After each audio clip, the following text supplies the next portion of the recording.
Non si placano le polemiche sul post dell'ex assessore del PD a Montebelluna, Tiziana Favero, sui leghisti e le armi. Alla Zanzara la donna spiega era una battuta, ma rincara la dose, vivo in una città irrespirabile tra razzismo e ignoranza.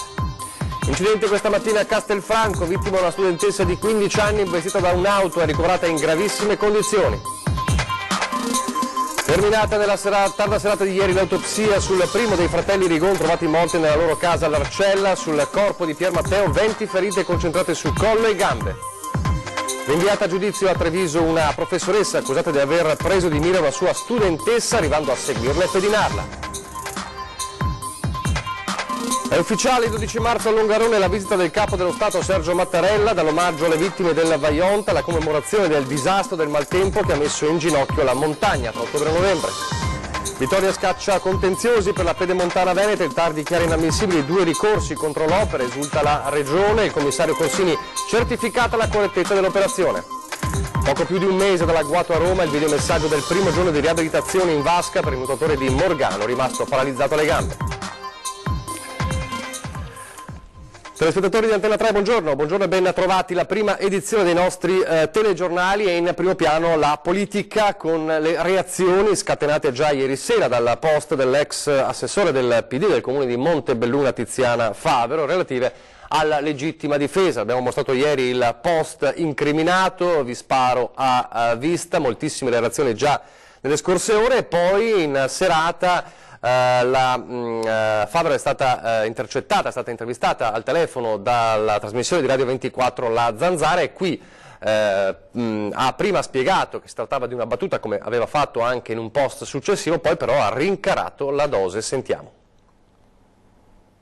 Non si placano le polemiche dopo il post pubblicato su Facebook dall'ex assessore di Montebelluna, già candidato sindaco ed esponente del PD Tiziana Favero, che a proposito della riforma sulla legittima difesa, rivolgendosi ai leghisti, aveva scritto «Mo rischiate pure che vi sparo a vista, ve la siete cercata».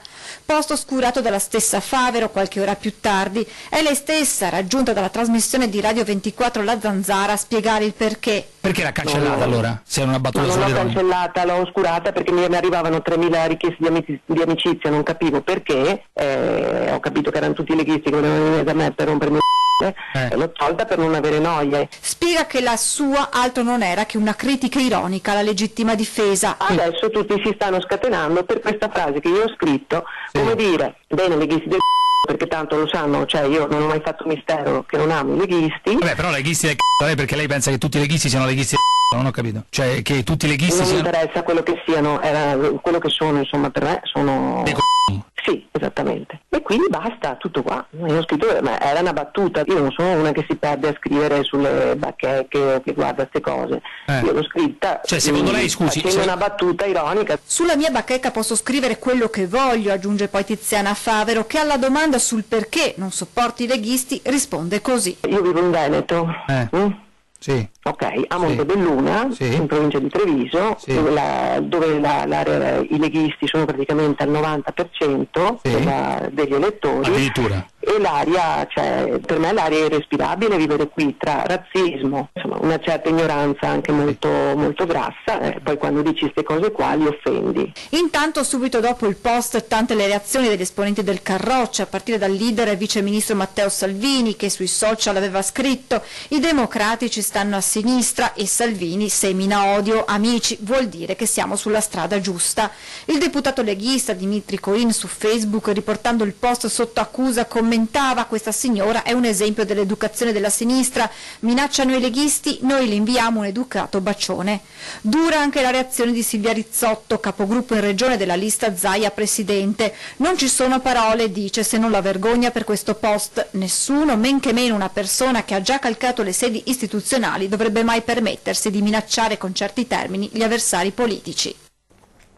Frasi, anche quelle poi alla Zanzara destinate a continuare, a far continuare la polemica evidentemente in queste ore. Adesso la cronaca e siamo ancora nella Marca Trevigiana a Castelfranco con un drammatico incidente questa mattina. Sono ore d'angoscia per i familiari di una ragazzina di 15 anni di origini straniere investita stamane da un'auto a Salvarosa di Castelfranco in via Sile, di fronte all'asilo. La studentessa intorno alle 6:50 si stava recando a scuola quando, per cause che dovranno ora essere chiarite dalla polizia stradale intervenuta per i rilievi, è stata travolta da una vettura. Immediato l'intervento dei sanitari del SUEM che hanno trasportato la ragazzina all'ospedale di Castelfranco. Al momento le sue condizioni sono giudicate gravi ed è ricoverata nel reparto di rianimazione. È terminata nella tarda serata di ieri l'autopsia sul primo dei fratelli Rigon trovati morti nella loro casa all'Arcella. Sul corpo di Pier Matteo Rigon 20 ferite concentrate su collo e gambe, potrebbe essere morto per dissanguamento. Il corpo martoriato da 20 ferite profonde al collo e alla gamba destra. È questo il primo esito dell'autopsia fatta sul corpo di Pier Matteo Rigon, uno dei due fratelli trovati massacrati nella villetta dell'Arcella lunedì scorso. Ancora non è certa l'arma del delitto, anche se sembra essere escluso che le ferite siano state inferte con una forchetta trovata divelta e sporca di sangue. Così come non è certa la causa della morte, potrebbe trattarsi di dissanguamento, ma per avere la certezza bisogna aspettare l'esito di ulteriori esami. I tagli sul corpo di Pier, come lo conoscevano tutti in quartiere, potrebbero essere state inferti dalla sorella durante il duello che ha portato alla morte di entrambi, o potrebbero essere il frutto di un'azione autolesionista. Questo è quello che stanno cercando di capire gli inquirenti. Maggiori certezze potranno arrivare nelle prossime ore, dato che in giornata è prevista l'autopsia anche sul corpo di Donatella Rigon, trovata seduta a terra vicino al fratello, appoggiata alla parete con una profonda ferita alla gola e il viso irriconoscibile. Il medico legale ha fatto anche dei prelievi all'intestino di Pier Matteo per capire se l'uomo avesse ingerito parte dell'ingente quantitativo di topicida trovato nella casa di via Faggin lunedì scorso. La polizia scientifica ha repertato anche gli indumenti dell'uomo che verranno analizzati nei prossimi giorni. Accertamenti medico-legali sono in corso anche sui campioni di sangue trovato nelle pareti, imbrattate in varie parti della casa. Gli investigatori stanno cercando di dare un senso ad una strana scritta con il sangue, fatta con l'indice della mano destra da uno dei due fratelli su un muro. La parola era l'unica al momento decifrata, seguita da segni incomprensibili, forse la richiesta disperata di aiuto o di Donatella o di Pier Matteo.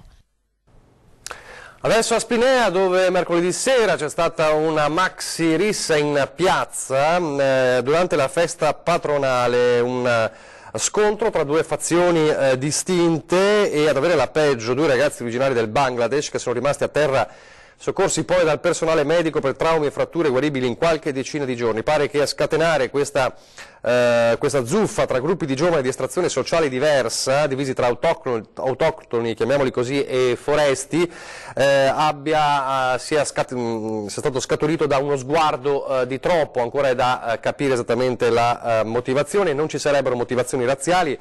Ha identificati 4 aggressori, sono tutti di Spinea, uno di origini senegalesi, testimonianza del fatto che l'odio razziale a quanto pare centrare poco. In ogni caso appunto una rissa appunto che ha creato non poco panico in centro, in paese a Spinea. Adesso invece la cronaca giudiziaria. Da Treviso rinvia a giudizio per una 50enne trevigiana accusata di stalking da una sua ex studentessa. Da quanto ricostruito dalla ragazza, la vicenda risale ai tempi delle medie, quando la donna, sua insegnante, avrebbe iniziato a rivolgere una serie di rimproveri e richiami che si sono fatti sempre più insistenti. Quando poi ha iniziato le superiori, la giovane ha raccontato di incontri per strada con l'oramai ex professoressa che anche dove non avrebbe dovuto esserci, episodi che secondo la ragazzina non sarebbero stati casuali e che provocavano in lei una nuova fonte di stress. Incontri che si sono ripetuti, stando al racconto della ragazza, nel tempo, anche quando la studentessa poi ha frequentato l'università. L'insegnante si difende dalle accuse dicendo che si trattava di semplici coincidenze. Ora si apre però il processo nei confronti della donna. Ancora la cronaca giudiziaria, stavolta da Padova, nuova udienza del processo ai genitori della 18enne di Bagnoli di Sopra, lo ricorderete, morta di leucemia dopo aver rifiutato la chemioterapia. Ascoltate in aula in questo caso l'oncologa. 3 ore di testimonianze, tra cui quella della dottoressa del reparto di oncoematologia pediatrica che aveva seguito fin dall'inizio Eleonora Bottaro, la ragazza di Bagnoli di Sopra, morta di leucemia nell'agosto del 2016 dopo aver rifiutato le chemioterapie. È entrato nel vivo il nuovo processo ai genitori della ragazza, deceduta pochi giorni dopo il suo 18° compleanno, accusati di omicidio colposo. La coppia è seguace del metodo Hammer, un medico tedesco radiato che aveva fondato le sue teorie basandole sul principio che il tumore è frutto di un conflitto psichico curabile con le vitamine. I testimoni sono stati interrogati per ore. Il padre entrò fin da subito in conflitto con i medici, non voleva che prelevassimo sangue per fare degli esami alla figlia, riteneva che fossero proprio quelli a renderla anemica, ha raccontato la dottoressa Tumino dell'oncoematologia pediatrica di Padova. Non è stato inoltre possibile analizzare il midollo osseo, un esame molto importante perché il padre non ha dato il consenso. Secondo il racconto fatto dal medico, i genitori non volevano le chemio perché pensavano che queste avrebbero bloccato il processo di rigenerazione messo in atto dal corpo della figlia di fronte ad un grosso dispiacere. I genitori inoltre erano arrabbiati perché Eleonora era stata messa al corrente della sua malattia nel giorno dell'anniversario della morte del fratello, avvenuta il 16 febbraio del 2013, ma per i medici era prioritario salvare la ragazza perché, data la gravità della sua leucemia, non c'era tempo da perdere. In aula inoltre è stata ascoltata anche la cugina di Eleonora, la sua migliore amica, che ha ripetuto il fatto che la ragazza fosse favorevole alle cure alternative. Testimonianze importanti ascoltate dal giudice. Ora si torna in aula il prossimo 11 aprile. Lasciamo la cronaca adesso, se ne era parlato, se ne parlava ormai da settimane, è arrivata ieri la ufficialità della visita del Capo dello Stato Sergio Mattarella a Longarone, sarà dunque in provincia di Belluno il prossimo 12 marzo, martedì.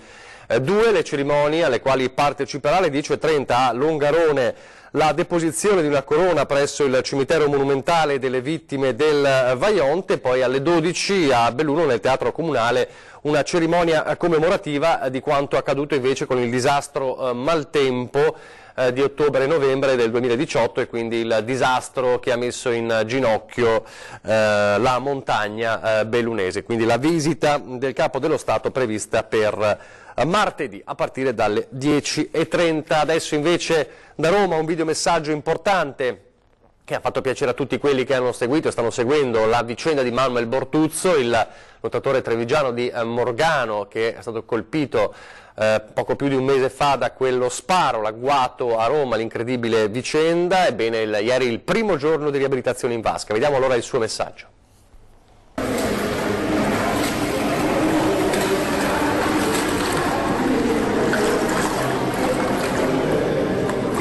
Ciao ragazzi, finalmente sono tornato in vasca oggi, un'emozione bellissima ed oggi inizia la mia riabilitazione qui in acqua.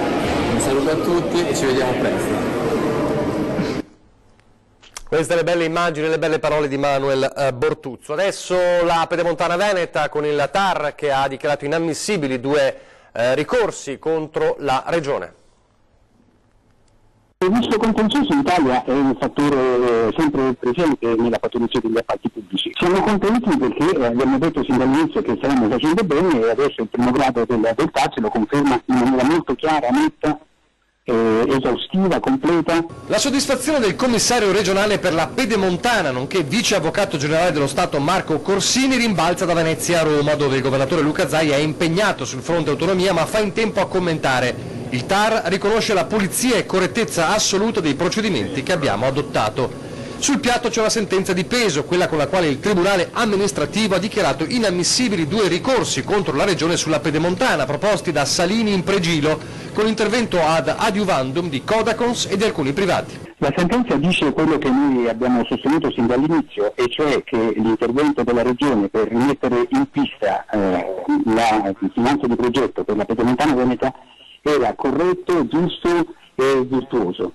che non c'erano le condizioni per dover sciogliere la concessione, che il rischio del traffico non è stato affatto spostato sul concedente pubblico ma era in capo alla Regione sin dall'inizio. Nel mirino dei ricorrenti c'era soprattutto la legittimità del cosiddetto terzo atto convenzionale grazie al quale sono ripresi i lavori della Pedemontana. Viene anche affermato che la modifica alla convenzione attuata dalla Regione per rimettere in pista la strada, la realizzazione dell'infrastruttura, è legittima, ammissibile, sostanziosa ma non sostanziale e comunque perfettamente corretta. Lo spettro di un contenzioso giudiziario che rallentasse i lavori era concreto, ma viene al momento accantonato mentre lo stesso commissario annuncia il superamento del 60% dei lavori del cronoprogramma nei cantieri.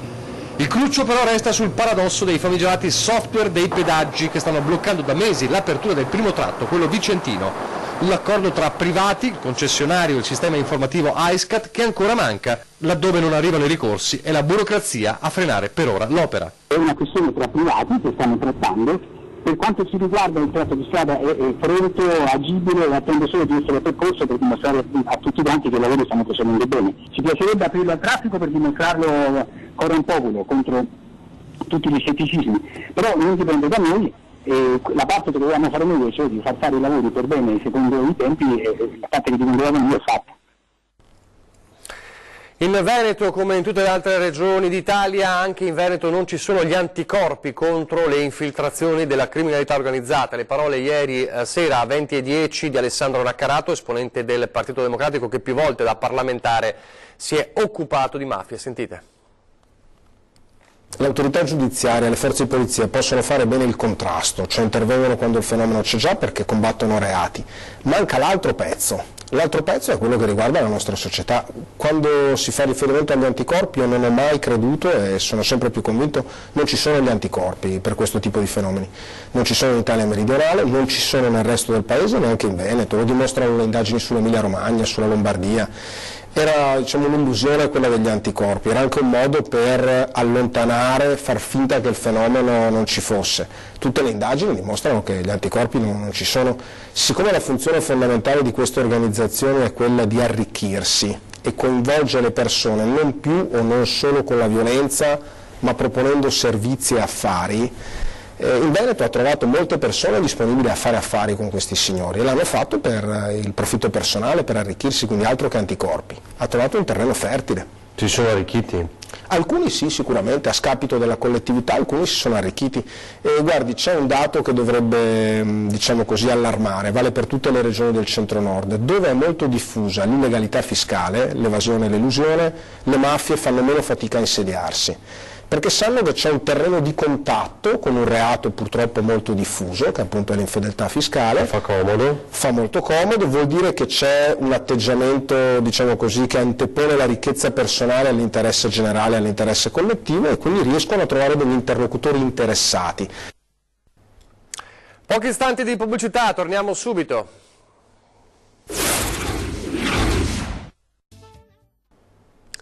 Rieccoci in studio, rieccoci in diretta, torniamo a Treviso, ha suscitato molte reazioni, la storia raccontata ai nostri microfoni di una nonna e di un papà che stanno lottando per rivedere il figlio portato in Polonia dalla mamma. Non è un caso isolato e purtroppo servono leggi più severe, dicono dal movimento mantenimento genitoriale. Lui non ce la fa neanche di andarlo a trovare e poi lasciarlo, perché il distacco è così, lo distrugge proprio, che preferisce non andare. Tant'è vero che abbiamo anche litigato per questo, perché dico devi sopportare questo dolore. Dice mamma è talmente grande, lui mi dice è mio figlio e poi tuo nipote. Io ho doppio dolore, quello di mio figlio e anche quello di mio nipote. Un dolore insopportabile, quello di Yolanda Zerella e del figlio. Insieme stanno lottando per poter rivedere il nipote di 4 anni portato dalla madre nel suo paese, la Polonia, senza il consenso del padre. Una sofferenza che accomuna molti genitori, racconta Diego Tiveron del movimento mantenimento genitoriale che si batte per l'uguaglianza di mamma e papà in caso di separazione. Straziante, direi che molti papà hanno problemi poi psicologici perché non sono più in grado di sentirsi padri realmente. Nella vicenda raccontata ai nostri microfoni, la battaglia di un padre per poter vedere il figlio, come tra l'altro previsto dopo la separazione dal Tribunale di Venezia, che aveva affidato congiuntamente il bimbo ai genitori 3 giorni a testa alla settimana, decisione confermata anche da un giudice polacco.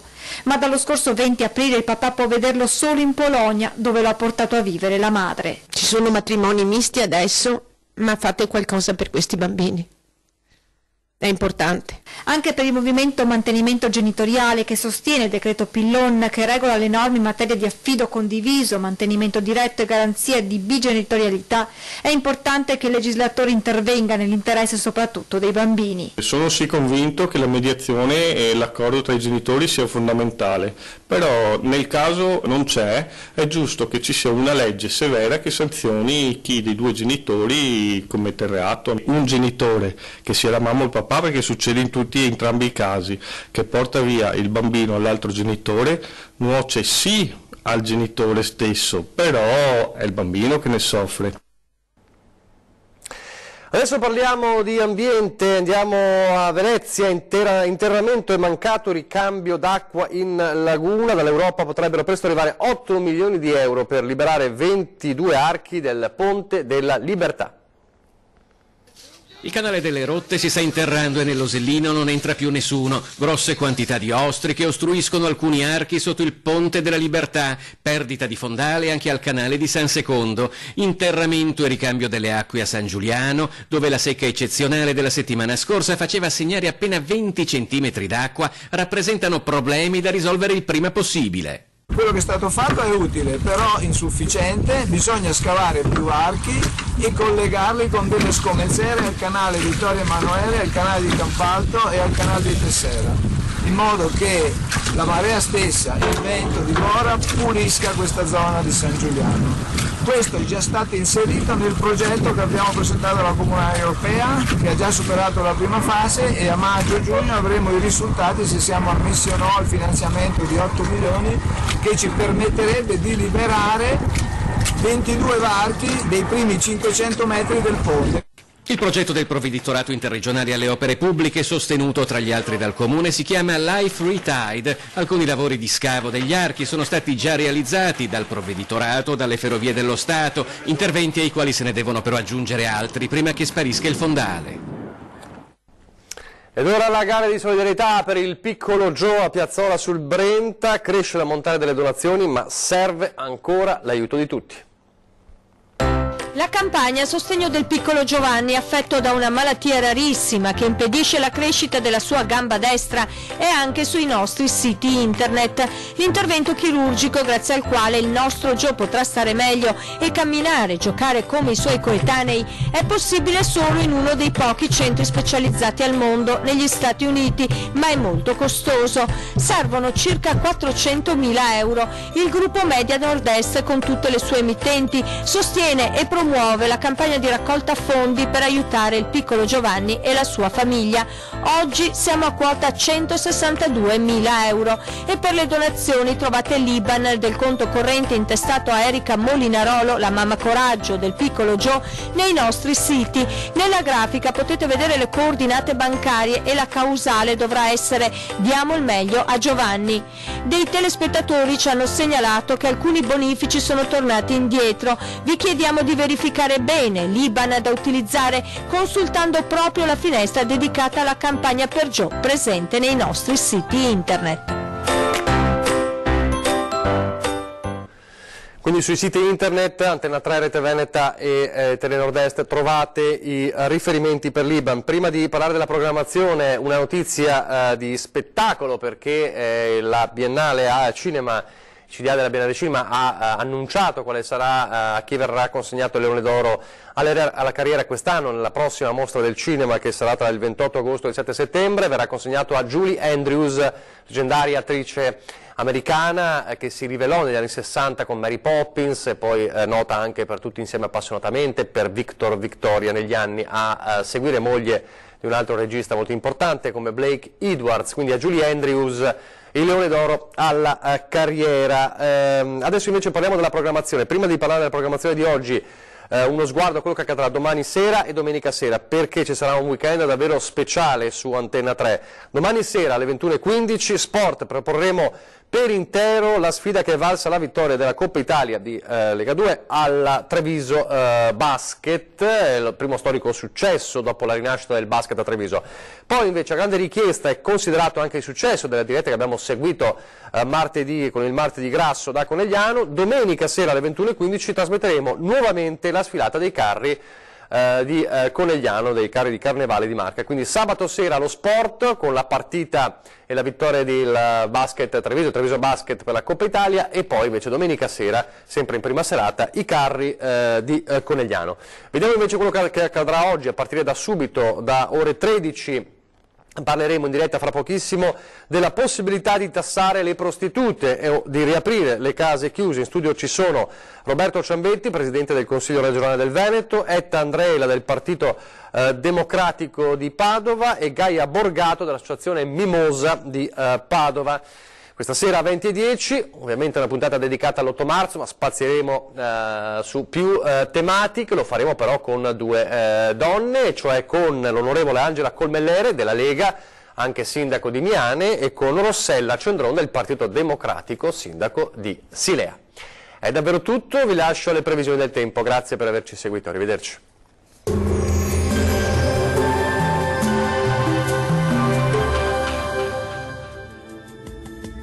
Ben ritrovati al meteo. Tempo in prevalenza buono sul Triveneto, ma permane una certa instabilità su alcuni settori. Vediamo in quali. Sul Veneto tornerà ad essere per lo più soleggiato ovunque, il cielo infatti si presenterà poco o parzialmente nuvoloso. Più nubi, specie dal pomeriggio sul Bellunese, dove sarà anche possibile qualche debole piovasco a carattere sparso. Temperature minime tra 5 e 7 gradi, massime primaverili tra 11 e 18 gradi circa. Spostiamoci ora sul Friuli Venezia Giulia. Anche qui prevalgono condizioni di tempo stabile e soleggiato, salvo per una maggiore nuvolosità sui settori alpini, dove non si esclude anche qualche precipitazione, ma in esaurimento col passare delle ore. Temperature minime tra 6 e 10 gradi, massime piuttosto gradevoli, oscillanti invece tra 13 e 15 gradi. Diamo uno sguardo infine al Trentino Alto Adige. Saranno possibili locali foschie mattutine sulle vallate meridionali, ma in rapido dissolvimento. Più soleggiato invece sui restanti settori, ma con qualche nevicata sui confini alpini, tuttavia a quote medio-alte. Temperature minime sui 6 gradi, le massime invece si attesteranno intorno ai 13 gradi circa. Dal meteo di Antenna 3 per ora è tutto, arrivederci al prossimo aggiornamento.